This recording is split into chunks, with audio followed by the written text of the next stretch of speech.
خیرکم من تعلم القرآن وعلم، وہ انسان سب سے اعلیٰ افضل ہے جو انسان قرآن کی تعلیم دیتا ہے اور قرآن کا علم حاصل کرتا ہے۔ استاد اور طالب علم اللہ کے نزدیک، اللہ کے فرشتوں کے نزدیک، اللہ کے نبیوں کے نزدیک انسانیت میں اعلیٰ انسان، افضل و اعلیٰ وہ ہیں جو قرآن سیکھنے والے ہیں۔ تمام دنیاوی علوم اور باقی جتنے بھی علوم ہیں، سماجی علوم، کسب کے علوم، ٹیکنالوجی کے علوم، سب سے افضل علم قرآن پڑھنا اور قرآن پڑھانا۔ اور اس کا جو افضل اور فضیلت، ایک حدیث پاک میں حضرت ابو ہریرہ آپ فرماتے ہیں، حضرت ابو ہریرہ آپ راوی ہیں، قال رسول اللہ صلی اللہ علیہ وسلم، حضور علیہ الصلوۃ والسلام آپ نے فرمایا، من علم اخاہ القرآن، جو انسان اپنے مسلمان بھائی کو قرآن سکھاتا ہے، حجت الملائکۃ الی قبرہ، تو فرشتے اس کی قبر کا حج کرتے ہیں۔ حج کا معنی ہے زیارت کا ارادہ کرنا۔ فرشتے اس کی قبر کی زیارت کرتے ہیں، قبر کی طرف آتے ہیں۔ حجت الملائکۃ، حج کرتے ہیں فرشتے الی قبرہ، اس کی قبر کا، یعنی اس کی قبر کے پاس آ کر دعائے خیر زیارت کرتے ہیں۔ کما یحجون الناس الی بیت اللہ الحرام، جیسے اے مسلمانوں تم حج کرتے ہو بیت اللہ کا۔ اتنی بڑی فضیلت ہے۔ لیکن جو انسان قرآن پڑھتا ہے لیکن اسے قرآن آتا نہیں ہے، قرآن اس کے لیے یعنی مشکل ہے سیکھنا، اس کا ثواب زیادہ ہے۔ ایک حدیث پاک میں حضرت عائشہ صدیقہ رضی اللہ تعالیٰ عنہ آپ راوی ہیں، بخاری شریف کی، مشکوٰۃ شریف، مسلم شریف میں یہ حدیث پاک ہے۔ حضرت عائشہ صدیقہ فرماتے ہیں، قال رسول اللہ صلی اللہ علیہ وسلم، حضور علیہ الصلوۃ والسلام آپ نے فرمایا، الماہر بالقرآن، جو قرآن کی مہارت رکھنے والا، ماہر ہے جو قرآن میں، ما سفرت الکرام البررۃ، فرمایا وہ انسان فرشتوں کے ساتھ، نیک فرشتوں کے ساتھ ہوگا، عزت والے فرشتوں کے ساتھ۔ اور جو انسان والذی یقرأ القرآن، جو انسان قرآن پڑھتا ہے لیکن فرمایا قرآن پڑھنے کے باوجود وَيَتَتَعْتَعُ فِيهِ وَهُوَ عَلَيْهِ شَاقٌ لَهُ أَجْرَانِ، لیکن وہ قرآن پڑھنے کے باوجود اسے قرآن آتا نہیں ہے، وہ قرآن پڑھتے پڑھتے یعنی وہ اٹکتا ہے، اس کے لیے دشوار ہے پڑھنا، اس کو دگنا ثواب ملے گا۔ یہ نہیں کہ وہ اٹکتا ہے، غلطی کرتا ہے، اسے گناہ ملے گا، یہ نہیں ہے۔ اللہ تعالیٰ کتنا غفور رحیم ہے، جو قرآن سیکھتا ہے لیکن اسے آتا نہیں ہے، اس کے لیے مشکل ہے، یا وہ کم حافظے والا ہے، کند ذہن ہے، تو اللہ تعالیٰ اسے زیادہ ثواب عطا فرمائے گا۔ اپنے قرآن کی تعلیم کے لیے، قرآن کی تبلیغ کے لیے اللہ تعالیٰ خود اپنے بندوں میں سے چن لیتا ہے۔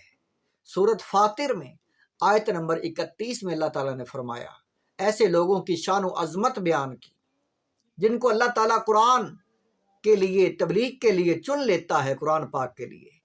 والذی اوحینا الیک، اے میرے حبیب جو آپ کی طرف وحی کی گئی ہے، من الکتاب، قرآن پاک کی، هو الحق، یہ کتاب حق اور سچ کی کتاب ہے، مصدقا لما بین یدیہ، اور یہ قرآن تو پہلی کتابوں کی بھی تصدیق کرتا ہے۔ ان اللہ بعبادہ لخبیر بصیر، اور اللہ تعالیٰ اپنے بندوں کے اعمال کو خوب دیکھنے والا، باخبر ہے۔ ثم اورثنا الکتاب، پھر ہم قرآن اس کتاب کے لیے وارثوں کو چن لیتے ہیں، پھر ہم نے اس کتاب قرآن کا وارث ایسے لوگوں کو بنایا ہے استفینا من عبادنا، جن کو ہم نے چن لیا ہے اپنے بندوں سے. وہ تو بڑے ہی چنے ہوئے بندے ہیں جن کو اللہ تعالیٰ اپنے قرآن کے لیے چن لیتا ہے، اللہ تعالیٰ اپنی کتاب کے لیے چن لیتا ہے. فَمِنْهُمْ ظَالِمٌ لِنَفْسِهِ، فرمایا ایسے لوگ، ان کی 3 اقسام ہیں. پہلے تو وہ لوگ اللہ نے انہیں بھی چنا ہے قرآن کے لیے، لیکن وہ گناہگار ہیں. وَمِنْهُمْ مُقْتَصِدٌ، اور کچھ درمیانے درجے کے لوگ ہوتے ہیں، یعنی کم گناہگار. یا اس کا مطلب یہ ہے کہ ایسے لوگ جو تھوڑی محنت کرتے ہیں تبلیغ پر. وَمِنْهُمْ سَابِقٌ بِالْخَيْرَاتِ، اور کچھ ایسے ہوتے ہیں جن کی خواہش ہی ساری کی ساری دنیا میں، ساری زندگی وہ ایک ہی خواہش، قرآن کی تبلیغ، قرآن پڑھنا، قرآن سیکھنا. فرما کچھ سابقٌ بالخیرات، کچھ ایسے لوگ ہوتے ہیں جو آگے بڑھ جانے والے ہوتے ہیں نیکیوں میں، باذن اللہ، اللہ کے حکم سے. ذالک هو الفضل الکبیر، اور یہ اللہ کا بہت بڑا فضل ہے. اللہ تعالیٰ اپنے قرآن کے لیے خود بندے چن لیتا ہے، ان کی خواہش ہی قرآن پڑھنا پڑھانا بنا دیتا ہے. ایسے لوگ جو ہیں یہ گناہگار بھی، درمیانے درجے کے اور سابق بالخیرات، یہ تینوں قسموں کے لوگ جو ہیں، جنات عدن یدخلونہا یحلون فیہا من اساور من ذہب ولؤلؤ، اللہ تعالیٰ ان کو جنت عطا فرمائے گا، دائمی ہمیشہ رہنے والی زندگی، اور جنتیں ان کے لیے ہیں.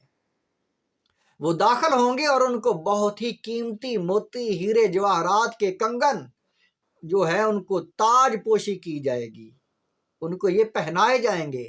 وَلِبَاسُهُمْ فِيهَا حَرِيرٌ، اور ان کا جو ہے لباس خوبصورت جنتی لباس، ریشمی لباس ہوں گے. ایسے لوگ وَقَالُوا الْحَمْدُ لِلَّهِ الَّذِي أَذْهَبَ عَنَّا الْحَزَنَ، ایسے لوگ عرض کریں گے، یا اللہ ہم تو گناہ گار تھے لیکن تیرے قرآن کے ساتھ جڑے رہے، قرآن پڑھتے پڑھاتے رہے. یا اللہ تیرا بڑا ہی احسان ہے، سب تعریفیں تیری ہیں، تم نے ہم سے غم دور کر دیا، ہم تو بڑے غم زدہ تھے، کیا بنے گا. یہ جو پہلا طبقہ ہے جو گناہگار ہے لیکن وہ قرآن کی تبلیغ کرنے والا، سیکھنے والا، قرآن جو ہے حاملین قرآن، حافظ قرآن، علماء جو ہے ان کی خدمت کرنے والا، چاہے وہ گناہگار ہے لیکن اللہ تعالیٰ ان کو بخش دے گا. ان ربنا لغفور شکور، اور اللہ تعالیٰ بڑا ہی شکر قبول کرنے والا، بڑا ہی جو ہے بخشنے والا ہے.